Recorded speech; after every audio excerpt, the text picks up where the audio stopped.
자, 이번 시간에는 아까 앞전에 우리가 얘기했던 것처럼 이 프로세서에 대한 그 내용을 좀 보려고 합니다. 그래서 우리 마이크로 프로세서는 이제 이 CPU라고 하죠. 우리가 CPU는 사실 이제 종류가 다양하게 존재합니다. 지금 현재 여기에 나와 있는 거는 이제 인텔의 86 CPU라고 나와 있는데요. 사실은 이제 이건 PC 기반의 소프트웨어를 이제 보여준 거고요. 인텔 계열 CPU 중에서도 이제 마이크로 프로세서의 그런 CPU들이 또 존재합니다. 그래서 요 CPU들이 종류가 이제 다양하게 있는 거죠. 우리가 다음에 배울 이제 AVR이라고 하는 CPU가 있고요. 그 다음에 이제 PIC라는 이제 CPU가 있고요. 그 다음에 이제 ARM이라는 CPU가 이렇게 이제 CPU 종류들이 다양하게 나옵니다. 그래서 AVR, PIC, 그다음에 ARM 뭐 이런 종류들의 이제 마이크로 프로세서 CPU들이 존재하게 되고요. 요 CPU들이 이제 여러 개 아주 많죠. 이거 대표적인 것만 쓴 거고요. 사실 이제 산업 현장에서 쓰고 있는 뭐 다양한 CPU까지 따지면 엄청나게 많습니다. 그 중에 다 써볼 수도 있고 아니면 뭐 대표적인 것만 써볼 수도 있고 그렇게 할 텐데 우리가 사용하는 거는 요 이제 요 AVR이라는 CPU를 기반으로 쓸 건데요. 어쨌거나 CPU의 종류가 상당히 다양하게 존재하고 그 어떤 CPU든 간에 그 CPU에 맞는 이제 컴파일러라고 하는 게 따로 존재하게 되죠. 그리고 그 컴파일러의 이제 C 언어를 기반으로 해서 우리가 프로그램을 수행을 하게 됩니다. 그래서 이 프로그래머는 이제 C 언어나 기타 등등 뭐 여기서는 이제 어셈하고 그 다음에 이제 C 두 가지로 언급을 하고 있지만 요즘은 이제 파이썬이나 뭐 기타 등등 여러 가지 또 프로그램들이 워낙 많으니까요. 요 프로그램도 상당히 뭐 내가 어떤 프로그램을 쓸 거냐에 따라서 달라질 거고요. 그래서 이제 그 언어 자체는 이제 어떤 언어를 쓸 거냐 그리고 그거를 이제 우리가 원하는 CPU의 방향에 맞춰서 AVR 쪽이냐 아니면은 이제 PIC 쪽이냐 이제 아니면 ARM 쪽이냐 아니면 PC 쪽이냐에 따라서 이제 다양한 컴파일러들이 존재하게 된다. 이렇게 보시면 될 것 같아요. 그래서 이 컴파일러는 내가 어떤 걸 선택할 건지는 이 CPU의 방향에 따라서 선정을 해주게 된다. 이렇게 보시면 될 것 같고 PC 입장으로 본다면 이러한 이제 C나 C++ 뭐 이런 비주얼 이런 프로그램을 통해서 우리가 이제 exe 실행 파일을 만들어 가지고 이제 나오게 되는 이런 개념의 프로그램을 수행을 하게 되는 게 이제 우리 PC 기반의 입장이고요. 차후에 뒤에 다시 언급은 해드릴게요. 우선은 다양한 이런 컴파일러에 따라서 우리가 어떻게 할 건지가 결정이 된다. 이렇게 보시면 될 것 같습니다. 지금 뭐 개념 잡는 거니까 뭐 굳이 여러분들이 뭐 이렇게 암기하거나 이럴 것까지는 필요 없고요. 그냥 한 번 정도 쑥 들어보는 입장으로 보시면 될 것 같습니다. 자, 그러면 이제 그 다음에 이제 요 프로그램 중에서 우리가 이제 요거는 좀 알고 넘어가야 할 부분이 있는데요. 어셈블러라고 하는 거하고 C 언어하고 베이직 이렇게 이제 언어가 있다라고 봅시다. 그러면 이 어셈블러는 기계어 코드라고 얘기를 하고요.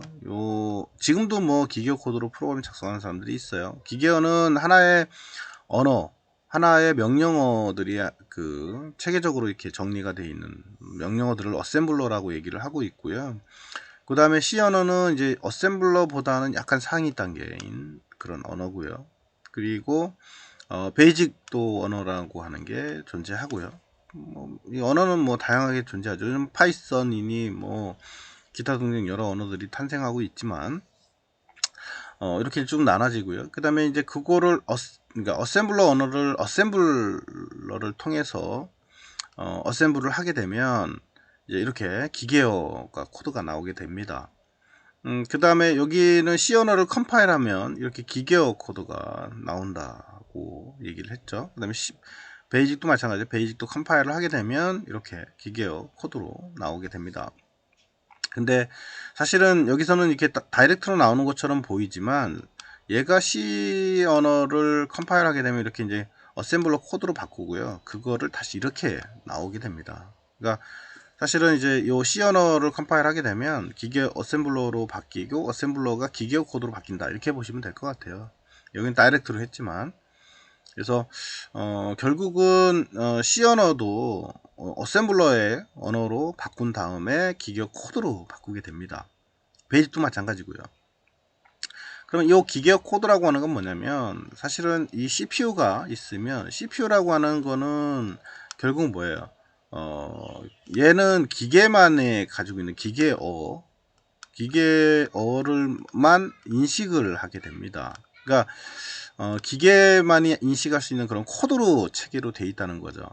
그래서 여기 이렇게 이제 숫자적으로 코드로 정리가 되어 있잖아요. 이거는 사실 이제 헥사값이나 바이너리 값, 이제 16진수나 아니면 이제 바이너리 값, 이 두 개의 체계로 되어 있는데요. 이거는 이제 헥사값으로 해서 바이너리 값으로 다시 바뀌어서 사실 기계는 바이너리 코드만 인식을 하게 되죠. 그거를 단지 우리가 표현하기 위해서는 이제 헥사 코드로 바꿔서 보게 됩니다. 그거를 이렇게 이제 기계 코드로 표현하는 것 뿐이고요. 그 다음에 사실 이렇게 기계는 이런 코드만 인식하기 때문에 사람이 이 코드를 가지고 입력할 수는 없잖아요. 원래는 할 수도 있습니다. 좀 전문적으로 하시는 사람들은 이 코드만 보고도 아 이게 뭐다, 이 명령어가 뭐고 이 명령어가 뭐다 이렇게 알 수가 있습니다. 그래서 이 코드만 잊어버리면 그냥 다 해석이 돼요. 기계 안에. 그래서 그 안에 이제 이 칩 속에 들어가 있던 코드를 불러다가 카피해가지고 쓰기도 하잖아요. 그게 이제 바로 이런 코드들이 다 그 명령어 체계가 이루어져 있기 때문에 누구나 다 이제 이거 잘하는 사람은 보면 다 아는 거죠. 그래서 요게 이제 이런 언어로 표현을 하게 됩니다. 이런 이제 명령어로 어셈블러 명령어로 표현하게 돼요. 요거는 사람이 인식하기 위해서 이제 표현하는 거고 이거는 기계가 알 수 있는 코드고. 그러니까 사람은 이 기계로 하려면 뭐 어렵잖아요. 이게 프로그램 코드로 하려면은 사실은 이제 하나하나 다 코드를 이해하기 때문에 어려운 부분이 있어서 그러면 약간 중간 단계인 거로 올리자. 그래서 이제 요 명령어로 바꾼 겁니다. 그래서 푸시, 무브 뭐 이런 식으로 이제 명령어가 탄생을 하게 된 거죠. 이 명령어가 기계어, 그러니까 어셈블러 명령어고요. 이거를 바꾸면 이렇게 코드 값으로 이제 변환이 돼서 나오게 된다 이거죠. 그래서 요 어셈블러의 명령어는 사람이 프로그램을 기계하고 대화를 하기 위한 그런 하나의 언어다 이렇게 보시면 될 것 같고요. 이거는 순차적으로 이렇게 스텝 바이 스텝으로 펼쳐서 하게 됩니다. 그래서 각각의 명령어들이 이제 존재를 하게 되고요. 이런 명령어들이 뭐 100개, 50개, 뭐 100개, 뭐 500개 뭐 이런 식으로 이제 존재하는 거죠. 그리고 이런 명령어들은 이 CPU가 바뀌면 당연히 이 명령어도 바뀌게 되고요. 당연히 코드도 바뀌게 되겠죠. 왜냐면 그 기계만이 인식할 수 있는 코드가 있으니까 모든 코드가 다 동일할 수는 없다는 거죠. 그래서 이 명령어들이 형식이나 구조가 다 바뀌게 됩니다. 이 컴퓨터의 CPU가 바뀌게 되면. 그래서 이 명령어들이 그때그때마다 이 CPU가 바뀔 때마다 다시 공부를 해야 하는 그런 번잡함이 또 존재하고요. 그 다음에 그거에 대한 코드 값이 변화도 다 달라진다 라고 보시면 될 것 같아요. 그래서 요 기계어 코드가 있고요. 그 다음에 이 C 언어가 있는데 이거는 이제 우리가 프로그램을 작성하면 아까 했던 것처럼 CPU가 바뀌면 다 바뀌고요. 구조가 다 바뀌고 그렇습니다. 그래서 이 구조가 이제 CPU 구조가 다 바뀌기 때문에 그런데 그러면은 하도 이걸로만 짜려면 CPU 바뀔 때마다 새롭게 짜야 하는 그런 문제점이 존재하죠. 그래서 요 C 언어라고 하는 거를 갖다 쓰게 되면 이제 기본적인 루틴은 그대로 사용한다 이거죠. 그죠? 그래서 뭐 이게 아까 얘기했던 AVR이든 PIC이든 뭐 일반 CPU가 바뀌더라도 다양한 CPU가 바뀌더라도 요 루틴은 비슷하다. 단지 차이 나는 건 아까 했던 것처럼 CPU 구조들이 다 틀리기 때문에 CPU에 지정해야 하는 그런 이름이라든가 메모리라든가 이런 것들이 바뀌는 것 뿐이죠. 그래서 어쨌거나 이런 C가 하는 역할은 이제 어떤 CPU든 쉽게 프로그램을 다 사용을 할 수 있다. 이게 장점인 거죠. 그래서 이거를 이렇게 바꿔주는 거는 이제 C 컴파일러가 하는 역할이죠. 그래서 C 컴파일러는 하나만 존재하는 게 아니고 CPU에 맞추어서 컴파일러들이 다 존재한다. 여러 개.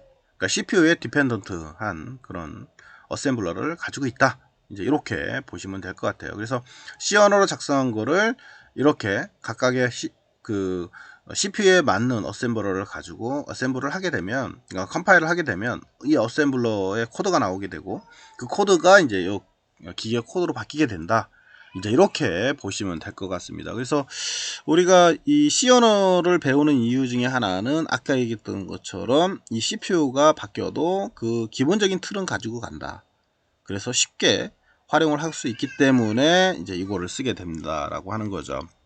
그리고 한 가지 또 우리가 이제 알아둬야 할 사항이 뭐냐면, 결국은 요 CPU가 있으면 이 CPU에 맞춰서 우리가 요 어셈블러의 체계가 바뀌게 되잖아요. 그러면 요 기계어라고 하는 거하고 그 다음에 어셈블러하고의 차이는 뭐냐 그러면, 요 기계어로 작성을 하잖아요. 요 그러니까 어셈블러로 프로그램을 작성하게 되면 이 명령어 하나하나가 처리되는 시간과 그리고 그 다음에 사이즈, 메모리 사이즈, 이런 것들이 정확하게 떨어집니다. 그러니까 이 명령어 하나 처리했는데 뭐 1초, 이 명령어 처리했는데 2초, 이런 식으로 다 나와 있다는 거죠. 그러면 요 전체가 수행하는데 필요한 시간이 딱 떨어져요. 요거 처리되는데 시간 얼마. 그 다음에 요 사이즈, 이 명령어 사이즈 하나당 사이즈가 있어요. 그럼 사이즈가 있으니까 결국은 이거를 이렇게 기억 코드로 바꿨을 때 이 코드가 얼마나 나오는지 딱 나오게 되죠. 명확해요. 그러니까 우리가 프로그램을 짤 때 아주 정확한 정확도를 가지고 짤 수가 있고요. 그 다음에 사이즈도 아주 작은 사이즈로 옵티마이즈하게 짤 수가 있다라고 하는 그런 장점을 가지고 있죠. 그래서 어셈블러가 어렵지만 기계에 맞게 다 근접하게 되어져 있기 때문에 어셈블러를 가지고 프로그램을 짜는 이유 중에 하나가 거기에 있고요. 그럼 C로 짜면 어떻게 현상이 일어나냐면, C로 짜면 지금 이 루틴이 이 어셈블러 코드가 얼마만큼 나올지는 아무도 몰라요. 이 코드가 이 컴파일러마다 다 차이가 생기게 되고요. 그럼 이 루틴을 그대로 썼는데 어떤 컴파일러는 얘가 이렇게 6줄이죠. 6절 정도 나오게 되는 애가 있고, 어떤 건 7개, 어떤 건 8줄 나오는 것도 있고, 다 다르다는 거죠. 그러면 C 컴파일러의 종류에 따라서, C 컴파일러에 따라서 그 프로그램 사이즈나 이런 것들이 다 달라지기 때문에 좋은 컴파일러라고 하는 거는 결국은 이 어셈블러의 사이즈가 줄어드는 게 제일 좋은 컴파일러가 될 거예요. 그렇겠죠? 그래서 이 컴파일러에도 종류가 있다. 그래서 그 컴파일러가 그래서 유상이 있고 무상이 있고 막 이런 현상이 일어나게 되는데요. 어쨌거나 C 컴파일러도 이 CPU에 디펜던트 하고, 그 다음에 어떤 컴파일러를 쓰느냐에 따라서 내가 최적화된 옵티마이즈한 그런 프로그램 사이즈를 만들고, 시간이나 그 다음에 사이즈라든가 이런 것들을 최적화시키는 그런 프로그램들이 존재한다 라고 하는 거죠. 그래서 같은 C를 짜더라도 그 시스템이나 어떤 프로그램이냐에 따라서 차이가 생기기 때문에 반드시 그거를 잘 확인하고 사용을 하셔야 된다고 하는 거죠. 일례로 우리가 요 CPU를 쓸 때는 사실 메모리가 그렇게 크지는 않아요. 많지가 않기 때문에 잘못 짜놓으면 메모리 안에 사이즈가 꽉 차버려요. 갖다 프로그램 짤 때. 그러면은 더 이상 그 안에 메모리 속에 집어넣을 수가 없게 되죠. 그러면 뭐 프로그램 아무리 잘 짰다 하더라도 쓸 수가 없는 거예요. 그래서 이런 어셈블러를 가지고 아주 짧게 해서 빨리빨리 해서 내가 원하는 프로그램을 짤 수 있도록 하는 그런 방법을 통해서 쓰게 되죠. 그리고 또 정밀한 제어를 할 때가 필요해요. 예를 들면 모터를 제어한다든가 뭔가 시간을 정확하게 처리하고 싶다 라고 하면, 얘 같은 경우는 정확하죠. 명확합니다. 아주 명확해요. 그런데 이 C 언어로 짜게 되면 그 시간이 어떻게 될지 아무도 모릅니다.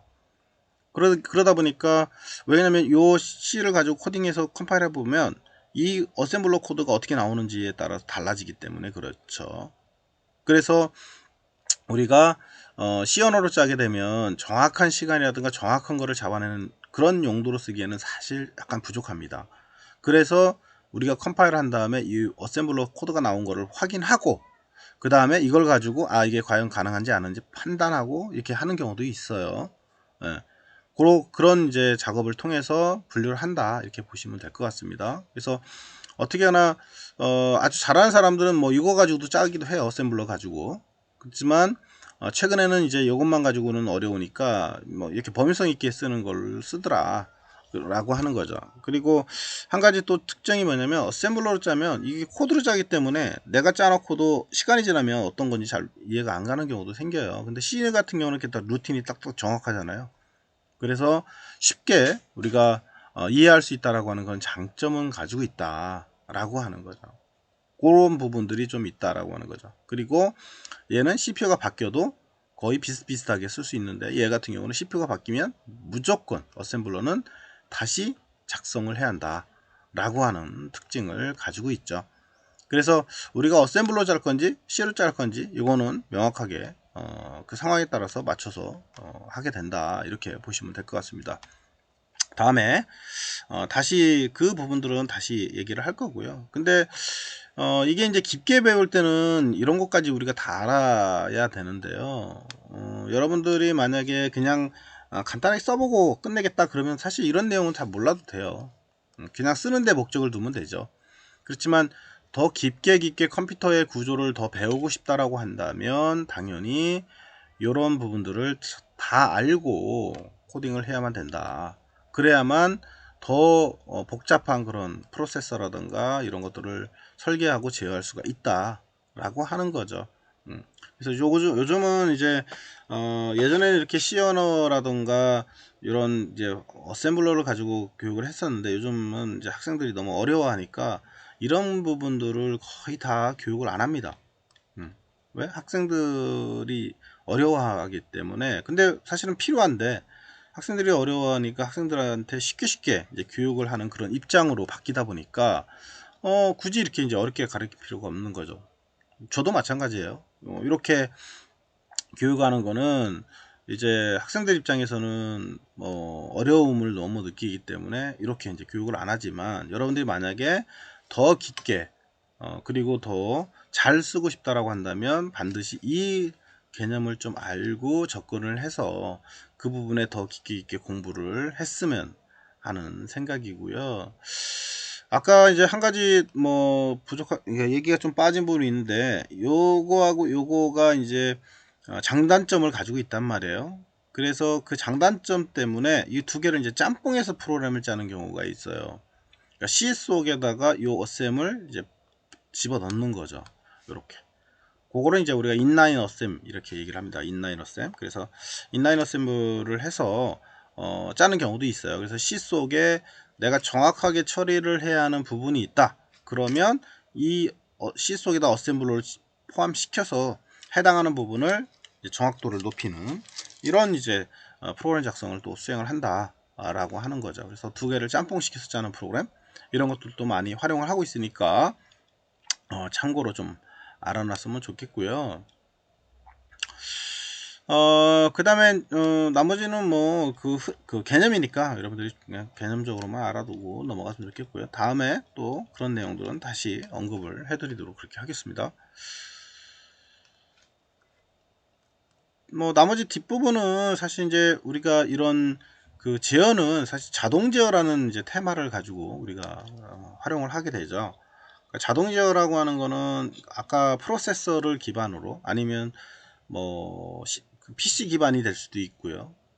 그걸 통해서 우리가 기본적인 이제 하나의 사람을 기준으로 보면, 사람의 기준을 봤을 때 이제 요 각각의 구조를 정리를 해 놓으면 감각 기관을 갖고 있는 게 이제 오감을 느끼게 되는 거죠. 그죠? 오감을 느끼게 하는 그런 센서적인 거. 그 다음에 이제 CPU 입장에서 봤을 때는 뇌라가 이제 판단을 하게 되는 거죠. 그 다음에 이제 신경은 이제 지령을 내리게 되고요. 그 다음에 근육은 이제 동작을 만들게 되고요. 그죠? 그래서 이제 행동은 입과 손, 발 이런 것들이 될 거예요. 그래서 동작 같은 경우는 이제 모터나 뭐 이런 거 가지고 동작을 시키게 되는 구조가 되겠죠. 그래서 어떻게 보면 이런 전반적인 거를 통합적으로 운영을 할 수 있도록 하는 게 자동 제어 시스템의 기본 구조다, 이렇게 보면 될 것 같고, 자동 제어 시스템 내부에 이제 마이크로 프로세서라고 하는 핵심적인 부분이 포함돼서 구동을 하게 된다. 이렇게 이제 개념을 잡으면 편하겠죠. 그래서 우리가 이제 이런 마이크로 프로세서의 개념을 잘 이해를 하고 다음에 자동 제어나 뭔가 제어를 하기 위한 그런 입장으로 가게 되면 다양한 거를 우리가 할 수 있다. 그래서 중요한 거는 얘가 뇌가 있지만 사람이 뇌가 있지만 주변의 모든 행동들이 다 복합적으로 이루어져야만 하나의 시스템이 되는 거잖아요. 그것처럼 CPU도 마찬가지예요. CPU만 있으면 안 되고 이런 판단할 수 있는 이런 모든 역할들이 있어야 하는 거죠. 모터도 있어야 하고 센서도 있어야 하고 그죠? 그 다음에 뭐 스피커라든가 표현할 수 있는 것도 있어야 하고 아니면 디스플레이 장치도 있어야 하는 거고 그러니까 전체적인 시스템의 컴퓨터의 개념을 하나의 개념으로 가지고 뭔가를 제어하는 그런 개념이 하나의 자동제어의 기본 바탕을 가지고 있다. 이제 이렇게 보시면 될 것 같아요. 그래서 뒤에 이제 요 뒤에 정리된 거는 이제 뭐 우리 C 프로그램 중에 비주얼이라는 거 이건 이제 PC 기반에 있는 걸 좀 정리를 해놨습니다. 이건 뭐냐면 우리가 하지는 않지만 개론적으로 좀 알아놓으면 좋을 것 같아요. 그래서 주로 우리가 비주얼 스튜디오라고 하는 거는 이제 C 언어의 PC 쪽 기반으로 프로그램을 하게 되는 거죠. 우리 마이크로 프로세서하고 PC하고의 이제 개념적으로 좀 차이를 갖는다면 PC하고 그다음에 마이크로 프로세서를 보면 어쨌거나 이제 PC 같은 경우는 이제 OS라는 게 존재하죠. OS 중에서도 주로 우리가 이제 윈도우를 좀 많이 쓰게 되고요. 그 다음에 이제 마이크로 프로세서는 펌웨어 기반의 OS 없이 이제 작성할 수도 있습니다. 그렇지만 얘도 두 가지예요. OS를 가져갈 수도 있고요. OS가 없을 수도 있고 OS가 존재할 수도 있습니다. 아시겠죠? 이렇게 PC기도 마찬가지예요. PC는 근데 우리가 제일 많이 느끼는 건 뭐예요? OS 기반, 윈도우나 아니면 리눅스나든가 뭐 이런 기반으로 이제 프로그램을 짜게 되고요. 결국은 OS 기반을 가지고 PC 환경에서 프로그램 짜는 거. 요게 이제 주로 이때 사용하는 게 주로 이제 이런 비주얼 스튜디오라는 프로그램을 갖다가 쓰게 되고요. 마이크로 프로세서도 마찬가지예요. 얘도 OS가 있느냐 없느냐의 차이에 따라서 어떤 환경에서 프로그램을 짤 건지가 달라지게 됩니다. 근데 얘는 PC는 우리 퍼스널 컴퓨터에서 이제 모든 작업을 하기 위해서 만들어진 거고 얘 입장에서는 뭐예요? 얘는 뭔가 제어를 하기 위한 목적으로 이제 만들어져 있다. 그래서 쟤도 OS가 있는 경우와 OS가 없는 경우 두 가지로 이제 분류가 되기 시작을 하게 되죠. 그래서 이제 이쪽에서는 이 OS가 있느냐 없느냐를 가지고 이제 시스템의 규모나 그 다음에 내가 하려고 하는 용도나에 따라서 다 차이가 생기기 시작을 합니다. 우리가 배울 때는 OS가 없는 걸 기반으로 배웁니다. 그렇지만 여러분들이 차후에 요거를 배우고 이제 OS의 기반을 통해서 작성을 하는 프로그램을 하는 이런 것도 또 배워야 된다라고 하는 거죠. 뭐 배울 게 상당히 많죠. 그러니까 PC 기반으로 배울 거냐, 이제 요 마이크로 프로세서 기반으로 우리가 배울 거냐의 차이가 또 생기게 된다. 그 안에는 OS의 입장이 상당히 중요한 역할로 차지하고 있다 라고 하는 거예요. 그러면 이 PC, 지금 현재 요 비주얼 스튜디오는 PC 입장에서 PC에서 윈도우의 기반, 윈도우도 뭐예요?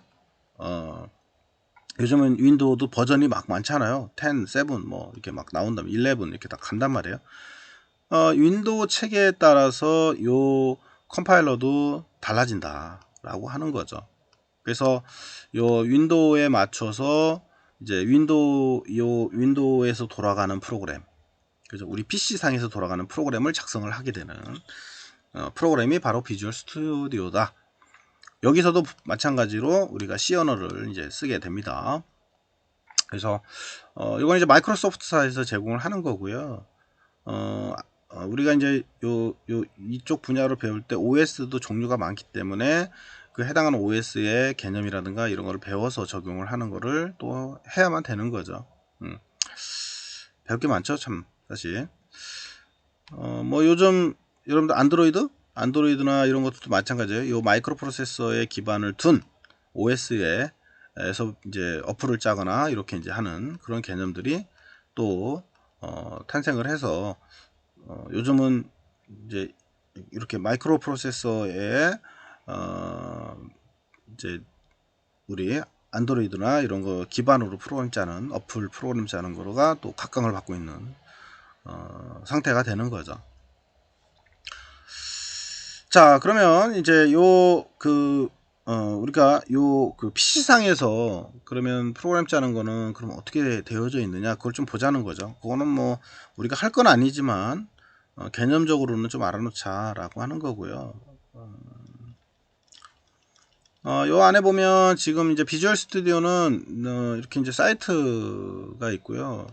거기에서 이제 우리가 비주얼 스튜디오에 그 다운 받아서 이제 설치를 하시면 됩니다. 그래서 이렇게 설치하면 이런 식으로 이제 창이 뜨고요. 그 안에 비주얼 C#, C++, 뭐 비주얼 베이직 이런 것들이 다 들어가 있습니다. 비주얼 베이직은 이제 요즘은 많이 없어졌고요. 요즘은 이제 비주얼 C++, 그 다음에 C# 이런 것들이 대세가 이루고 있는 상태에 있습니다. 네, 좀 쉽다.